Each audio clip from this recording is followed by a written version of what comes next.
Shalom. And I want to start off by giving all the praise, honor, and glory unto Yahweh, Bahashem, Yahweh Shai, Bahashem, Wachach Chodesh. The belongs to my teachers, the apostles and elders of Great Millstone, and salutations to you, Akim, that's out there listening. Pushing forth this word with truth and sincerity, and your few Akwat as well, that's listening with sincerity. All right, today, just coming back at you guys through the spirit and power of Yahweh, Bahashem, Yahweh Shai. And the wicked will not get to inhabit the earth. Okay, the wicked will not get to reign forevermore and basically keep on spreading their wickedness. All right, and the wicked referring to Esau Edom. Okay, and Esau Edom is the so-called white people today. Mass majority of them, they're descendants of the Edomites. Okay, as scriptures strongly speak against the wicked. Okay, and in this lesson I'm gonna focus on how that basically they're not gonna get to reign forevermore and establish their plans and inhabit the whole earth and spread their doctrines everywhere like they're currently doing. There's gonna be a stop to this. Okay, let's start with Psalms 49 and verse 11. It says, their inward thought is that their houses shall continue forever. Whose inward thoughts? The wicked. Esau Edom, the so-called white man. Okay, starting with their the governing class, which is the elites, the top banking families. Their inward thought is that they're thinking that their house is going to continue forever. In other words, their rulership is going to continue forevermore. But what?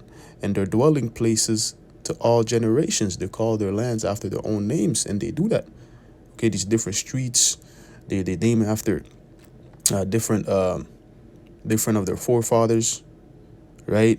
They have holidays for these forefathers. Columbus Day, Mount Rushmore. They set up thieves. Okay, these different countries, they name it after themselves.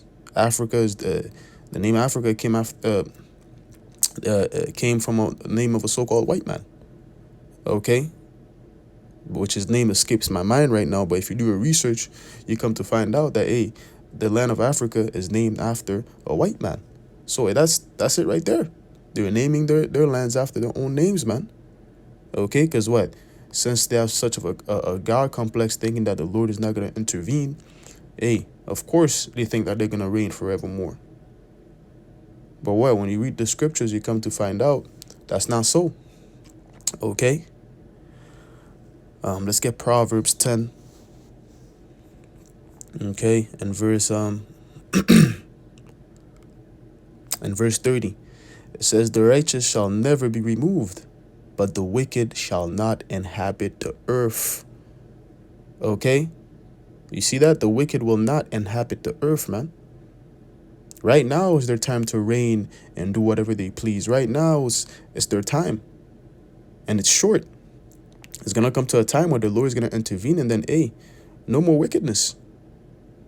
And then eventually they're going to have to be cut out. They're going to have to be snuffed out, man. It's only the righteous that's going to get to inhabit the earth and reign forevermore. And who are the righteous? The Israelites. Okay, the so-called blacks, Latinos, and Native Americans, those are the righteous. That's why scriptures speak about how that we're going to reign forevermore. How that, let's get Isaiah 45 and 17. Okay, this is Isaiah 45 and verse 17. It reads, but Israel shall be saved in the Lord with an everlasting salvation. And once again, the Israelites are the so-called blacks, Latinos, and Native Americans. Those people make up the nation of Israel today. Okay, they have these different names, these different bywords that were given to them, because that's part of the curses. Deuteronomy 28 goes into how that would be called by bywords and basically be the mocking of the earth. And we're living that. And mass majority of our people, they don't know who they are. Only the remnant is being woken up and coming back to their nationality. Which you have other Israelites that know who they are, but they're not really standing boldly and proclaiming, who they are and who they represent. Okay, because you have Israelites, Jakes, that claim that they're Israelites, but what? They're not serving Yahweh Shem Yahushua correctly. Okay, they're just putting it in as it's a movement. You know, they're not really serious and sincere about it. Okay, which those Israelites, they're gonna die off on this side. All right, and they're gonna have to come back to the loins of one of the elect. Okay, let's read that again. Isaiah 45 and verse 17. But Israel shall be saved in the Lord with an everlasting salvation. Everlasting salvation. Ye shall not be ashamed nor confounded, world without end. You see, world without end, man. That's for us, a world without end, not for the wicked, not for Esau Edom, which is our, our so-called twin brother. Well, they are our twin brother. When you go back to the story in the book of Genesis, we were paternal twins. Okay, we didn't look alike, but we still, shared the same womb. We're brothers, right? In the flesh, of course, we're brothers. But hey, there's still like a friction. There's still a conflict between those two, because they're two opposing forces. Okay, and the one that's gonna get to reign forevermore and be a world without end, a age without end, okay, an eon without end, is the Israelites, not the wicked, not Esau Edom, man. Okay, his time is short. That's only for us. We're reading it. Okay, because when you go to the book of Job, the 14th chapter, he has bounds that he can't pass, man. We don't have that. That's not for us. Okay, which I'm gonna get another precept after this one, which goes into how that the days of man may be numbered, but the days of the so-called black people and Latinos, Native Americans, which are the nation of Israel, they are innumerable. Okay, but for the wicked, hey, his days are determined. All right, so this is Job 14 and verse 5. It says, seeing his days are determined, the number of his months are with thee. Thou hast appointed his bounds that he cannot pass. Okay, the wicked has bounds that he cannot pass, man. Esau has limits. The Lord has limits that he can't pass. Like, for instance, him thinking that he's going to reign forevermore, establish his NWO, and just keep on oppressing the world. Nah, man, that's not going to happen. That's just a dream that he has that's not going to come to fruition. Okay, just like you come to Babylon, you think you're going to, see your dreams happen here, but you come to realize it's a facade. This is just garbage, a garbage place, right? You can't, it's not what, it was painted out to be. Hey, the same thing's going to happen to them, to where their hopes and dreams is going to shatter. It's not going to happen. Okay, because the scriptures, as we're reading, he has a set limit. He has a fixed date. His days are determined. They're numbered. All right? Now, let's get this one. Okay? This is the book of Ecclesiasticus 37, verse 25. It says, the days of the life of man may be numbered. Like, for instance, Esau Edom, right? His days are numbered. Okay? You see that? His days are numbered. There's a fixed date on the Lord's calendar where he's going to send his son back and bring down this wicked rulership. And then they're going to go into captivity and then serve 1,000 years of slavery, harsh slavery, and then be exterminated. Okay? So clearly you can see here, his days are limited. Okay? There's a ticking date, right? There's a clock. What's that thing called? Damn. But anywho, yeah, Esau has a fixed date, man. He has, his days are determined. All right? Let's read that again. Ecclesiasticus 37 and 25. The days of the life of man may be numbered, but the days of Israel are innumerable. Okay? The days of the Israelites are innumerable, because what? We're the only ones that's going to basically live forevermore. Okay? We're the ones that our houses are going to continue forever. Unlike the wicked things. That's for us. Okay? We're going to get to eat of the fruit of the tree of immortality, not them. So therefore, our ways, our customs, which, comes from Yahweh Shem Yahushai, are going to be established on the earth, not the customs of the wicked. We're going to be naming streets after our names, countries after our names. Okay, that's going to be for us. Right? Having your own planet, and whatnot. Because the Lord, they say, out of his father's house are many mansions, and he goes and he's preparing a place for us. So, hey, all that glory and, that they want, really is going to be for us. Okay? Because they have a short time, man. The triumphing of the wicked is short. All right, they will not get to inhabit the earth. It tells you in Isaiah. Let's get that in Isaiah 14. Okay, how that if his children be multiplied, was what? For the sword. For the sword. They will not get to inhabit the earth. Imagine that. Man, finding out that you're an Edomite, man, that has to be the worst news to get. That's the worst news that you could get, man. Finding out that you're an Edomite, man. Yo, that damn, man. There's no mercy that's gonna be bestowed upon the Edomites, man, because they showed no mercy. So hey, there's a major judgment coming for you guys. Okay, starting with the head of the nation, the elites, because they're the ones that's really running the show on the earth right now. You know, your average Edomite, they don't really know what's going on. Okay, then they got the short end of the stick. It's the elites that's running shit. Okay, and they're gonna come to find out, man, their enterprise, it's not gonna happen. It will not happen. Doth saith the scripture. We'll get Job 5 right after this. This is Isaiah 14 and verse 21. Prepare slaughter for his children for the iniquity of their fathers, that they do not rise nor possess the land, nor fill the faces of the world with cities. You see, that contradicts their mindset, right? Thinking that, oh, their house is going to continue forever. They call the lands after their own names, right? They have plans for 2030. They have plans for 100 years of what they're going to do, what decrees they're going to put into law. You know, how they're going to control the masses. They have all these plans that they plotted. That's not going to happen, man. That's the pride of this devil, man, thinking he could plan ahead of time, not knowing that the Lord has a fixed date for him, man. How that, we're reading, he's not going to possess the land no more. He's not going to fill the faces of the world with cities. Okay, the Lord is going to cut him off, man. Okay, and bring back that spirit to him. Because wickedness is going to cease. Okay, verse 22, and I will rise up against them, saith the Lord of hosts, to cut off from Babylon the name and remnant and son and the nephew, saith the Lord. Facts. Okay, this guy will not get to possess the land, man. Esau's through. He's through, man. Once again, finding out you're an Edomite, man. Shit.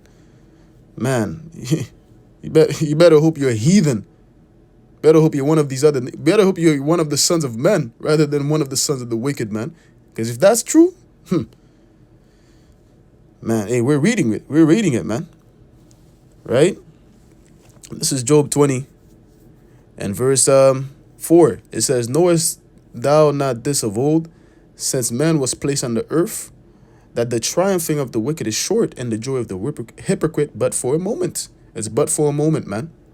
Okay? They're here now, and they're gonna be gone in the next. Okay, their hopes, their plans, their dreams, it will not happen. All right. Oh, I want to get another one in Proverbs 10, because it speaks about how that the hopes of the wicked is basically gonna vanish. Okay, it's gonna flee. This is Proverbs 10 and verse 28. The hope of the righteous shall be gladness. That's facts. Because in the kingdom, we're going to have pleasures forevermore. We're going to be glad in the kingdom. Okay? All the promises, other goodies, that's for the Israelites. All right? But the expectation of the wicked shall perish. Their expectation is going to perish. Their plans for 100 years on later, 30 years on later, plans for 2030, how they're going to establish their NWO and reign with with oppression forevermore. No, that will perish. Okay, now let's get Job 5. All right, this is Job 5 and verse 12. It says, he disappointeth the devices of the crafty, so that their hands cannot perform their enterprise. All right, yeah. Okay, the Lord is going to disappoint their devices. He's going to disappoint their plans, because their expectation is not going to come to pass, like we read in Proverbs 10 and 28. Okay, because the Lord has his own plans in mind. He has his own calendar, his own counsel of what is to happen on the earth. And that counsel is for what? His son to come back and take down these heathens' rulership and to reign on the earth with his elect, with that 144 governing body, and having the Israelites as that hierarchy. Okay, the dawns of the earth, man. That's the plans of the Lord, not for the wicked to reign forevermore. His time is short, so therefore he's going to disappoint his devices, disappoint his plans. Let's read that in the NLT as well. Job 5 and verse 12. He frustrates the plans of schemers, so the work of their hands will not succeed. It will not succeed. Their works will not succeed, man. Okay? Of course, they're going to get to, bring out the chip, which that's their main plan is to chip everybody, right? Which they are going to get to chip people. And then, they're going to get to, as it tells you in Job 20, we're going to get that as well. As they're going to get to basically fulfill their belly and think that they're going to lay back and then, okay, everything's good. Everything's going right according to plan. Then boom, the Lord's going to come and frustrate their tokens. Okay? This is verse 13 in the KJV. It says, he taketh the wise in their own craftiness, so that the counsel of the forward is carried headlong.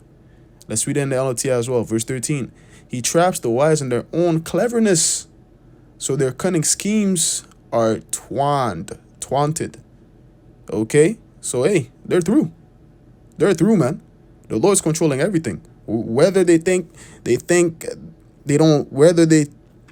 disagree, it doesn't matter. The Lord's counsel is still going to stand. The Lord's counsel always stood throughout time, and it will stand in this present time and in the future. No one's going to frustrate and disappoint the plans of the Lord, regardless if it seemed that the wicked, it looks like they're actually going to get to do this shit. But nah, the Lord's going to come right at that climax, right at that, you know what I'm saying? That climax is just bring that shit to naught. Okay? Let's go back to Job 20 and get when he was about to fill his belly. This is Job 20. We'll start at verse 22. It says, in the fullness of his sufficiency he shall be in straits, and every hand of the wicked shall come upon him. Yeah, he's going to be in straits. And right here when it says every hand of the wicked shall come upon him, referring to the laborers, to the working class. Okay, because at some point, once Esau starts to, tying the leash up on the people and seeing how that this guy, he's being oppressive, he's being wicked, too much taxes, and the way of life, I can barely make ends meet. They're gonna start to come against their kings, come against the so-called government, man. Okay, and we're seeing that it's leading up to that, man, because this guy's not stopping with increasing taxes, increasing prices of food, gas, which is only because of inflation, right? But hey, the people is gonna see, who's the source? And they're gonna come upon him. All right. Verse 23, this is the point. When he is about to fill his belly, Yahweh Ba'ashim Yahushua shall cast the fury of his wrath upon him and shall rain it upon him while he is eating, man. What's gonna rain upon him? The missiles, man. The missiles. Okay, he's gonna kick his feet back, thinking that everything's gonna go right according to plan, and boom, missiles in the sky, chariots cracking the clouds. Yahweh Shai is here. Now it's raining down upon him. Now he's going to say, fall on us. Let little rocks fall on us to hide us from the face of the Lamb. They're going to try to go and hide in their bunkers, realizing that, fuck, we're through. And then even then, while they're going to go hide in the bunkers, they're going to think that, they're going to rise from the ashes like the phoenix and come back into rule. Nah. What's going to happen is what? We're going to come back as hunters and put chains and irons and feathers upon your necks, your feet, your hands, and bring you straight to the pit, bring you straight to slavery to go work the fields. Thus saith the scripture. Okay? Hey, so with that, man, I'm going to close it off there by giving all the praise, honor, and glory unto Yahweh, Bahasham, Yahweh Shai, Bahasham, Wachach Chodesh. Lord willing, this lesson was edifying. Until next time, I'm going to say Shalom.